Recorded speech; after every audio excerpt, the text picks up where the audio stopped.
Hello friends, welcome to my YouTube channel.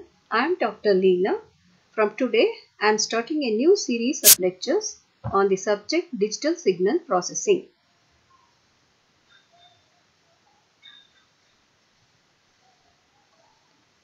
In this lecture 1, I am introducing the digital filters, realization of digital filters, and the factors influencing the choice of structure of digital filters and realization of FIR filters and introduction to realization of FIR filters.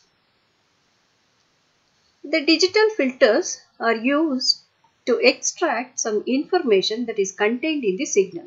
The signal may be in the time domain or it may be in the frequency domain. The design of digital filters may take two forms: finite impulse response or infinite impulse response type. So the design of filters is to see that it meets certain requirements. If it is a time domain filter, then it has to meet the specifications of time domain, and if it is a frequency domain filter, then it has to meet the specifications of the frequency domain. And once the design is completed, it has to be implemented. Whether it has to be implemented as a hardware using electronic circuitry or a software, depending on the application that it is going to be used. And realization of filters is implementing the filters by means of hardware or software depending on the application. And the first step in implementing the filters is to represent the structure using interconnected basic building blocks. So the realization of FIR filters, I am going to cover three different forms of FIR filters: the direct form, linear phase form, and the cascade form.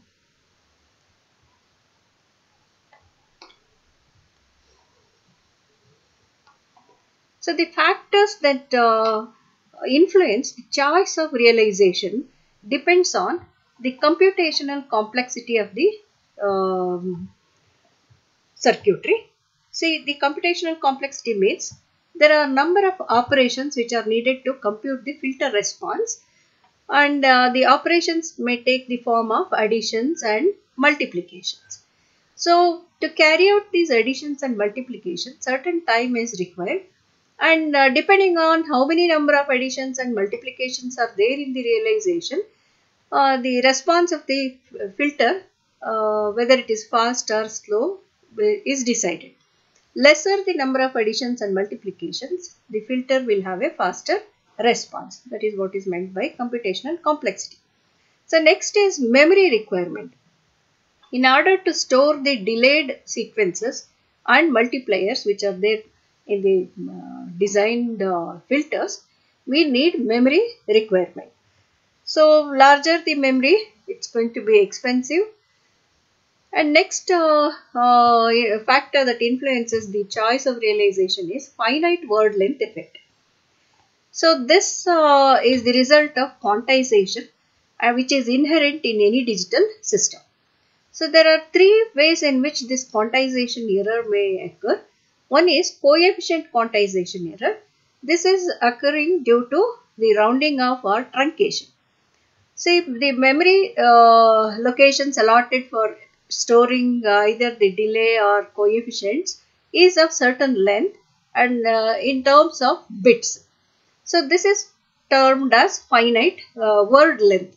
So the word length may be of 16 bit or 32 bit like that. So when the coefficients are not fixed to the length, that is word length, then some rounding off or truncation has to be performed. So this introduces error, and this may also be introduced in the sample of the signal. So this is termed as sample quantization error, and this introduces quantization noise into the signal. And any intermediate result of adding signals or multiplying the signals or multiplying with some constants, if it exceeds the word length, then it results in overflow.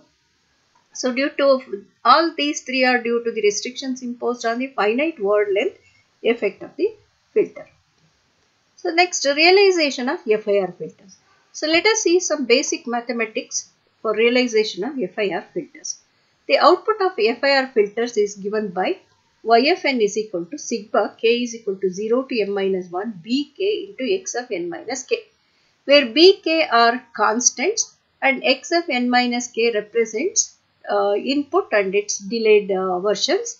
When k is 0, it is the x of n which is the input, and when k takes certain value, then input is delayed by that value. The term represents the delayed input. So YFN is equal to this.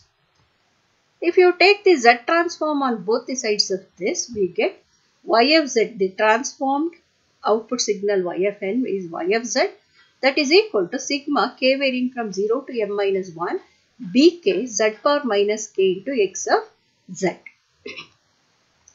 The impulse response of the transfer function of the system is given by the ratio of transformed output to the transformed input, and it is represented by h of z. So from this equation 2, taking this x of z to denominator of this y of z, we get h of z as sigma k varying from 0 to m minus 1 bk into z power minus k. So we observe here that this is a transfer function which has no poles. The denominator is equal to 1. So it has only zeros corresponding to the polynomial represented by this summation term, and the denominator is 1. So there are no poles in the transfer function of the FIR filter. It can also be viewed in a different way. YFN is equal to HFN convoluted with XFN. So the output of the linear time invariant system YFN is equal to convolution of input with the impulse response of the system. So we know that from the definition of convolution, this is equal to sigma k is equal to 0 to m minus 1 h of k into x of n minus k. So now taking Z transform of this equation 4, we have the transformed output y of z is equal to sigma k is equal to 0 to m minus 1 h of k into z power minus 1 minus k into x of z, which is the Z transform of x of n minus k. So now you see that we have two expressions for the transformed output as given in equation 2 and equation 5.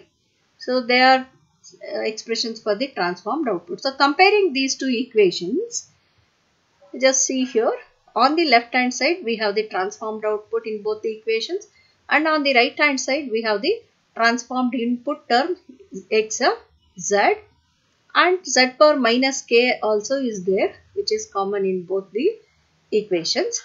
And from equating these two equations, cancelling out the similar terms, we get h of k is equal to bk, that is impulse response is equal to the coefficients bk.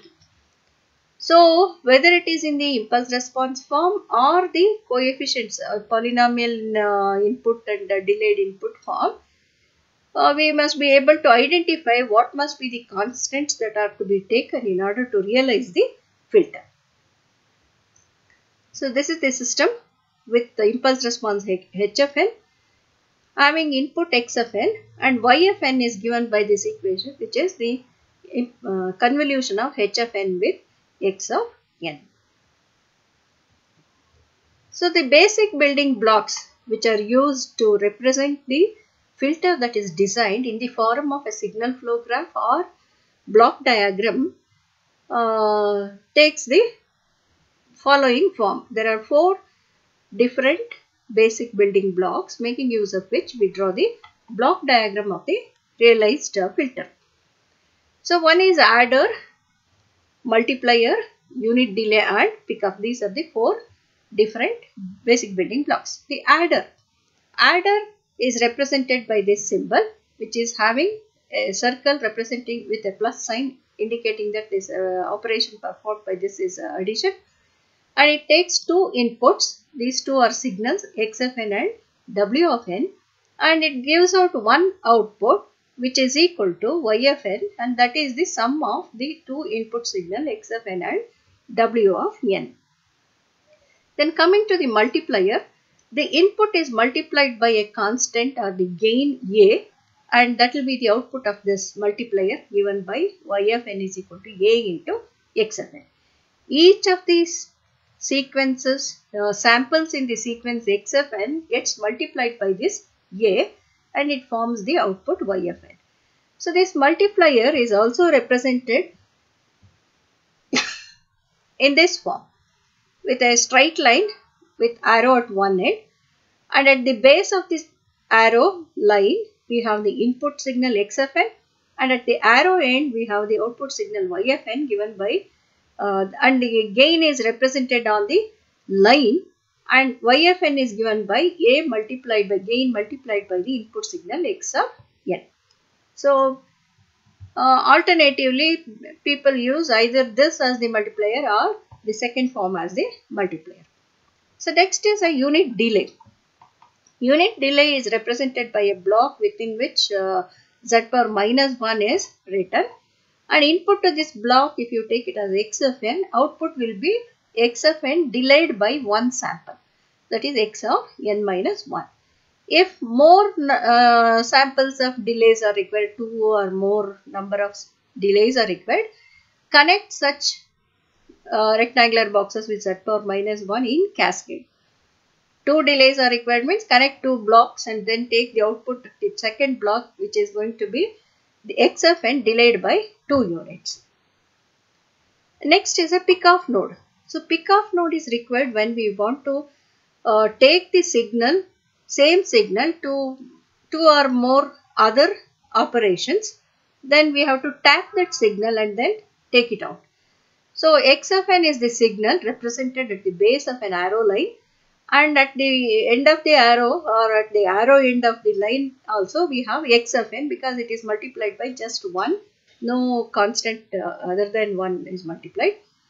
And we want to tap this x of n, we just put a node here and take it out, and we proceed with the other blocks in the diagram.